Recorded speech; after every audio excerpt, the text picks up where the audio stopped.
కౌందలాలి and Sye Orkut అని ఉన్నాడు. వీళ్ళిద్దరు ఆర్మీ హెడ్స్. తర్వాత వీళ్ళిద్దరు హ్యాండ్ ఓవర్ వార్ జరిగింది. నో డౌట్ కౌందలాలి was defeated by the British army. British army వల్ల వీళ్ళు ఓడిపోయారు. ఫ్రెంచ్ పూర్తిగా ఓడిపోయారు. క్లియర్. ఈ వార్ పేరే బ్యాటిల్ ఆఫ్ వందవాష్. క్లియర్. దీంతో ఫ్రెంచ్ గవర్నమెంట్ బాగా వీక్ అయిపోయింది. అయిపోయిన తర్వాత లాస్ట్కి బ్రిటిష్ గవర్నమెంట్ ఏవైతే ఫ్రెంచ్ ఆధీనంలో ఉన్నాయి మొత్తం ప్లేసెస్ లైక్ మెడ్రాస్ అన్ని బ్రిటిష్ హ్యాండ్ ఓవర్ చేసేసుకుంది. ఈ చేసుకున్న అగ్రిమెంట్ పేరే ట్రీటీ ఆఫ్ ప్యారిస్. అగ్రిమెంట్ పేరు ఇది.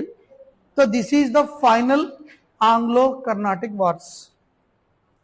కర్ణాటక అనే స్టేట్ ద్వారా రైజ్ అయ్యి ఇది హైదరాబాద్కి స్ప్రెడ్ అయ్యి మళ్ళీ బ్రిటిష్ చేతికి వచ్చేసి ఫైనల్గా బ్రిటిష్ బాగా 1763లో బ్రిటిష్ ఇండియా మన ఇండియా మీద ఒక చైర్ వేసుకోవడానికి మంచి ఆప్షన్ ఇచ్చిన వార్స్ ఏమైనా ఉన్నాయంటే that is Anglo Carnatic wars.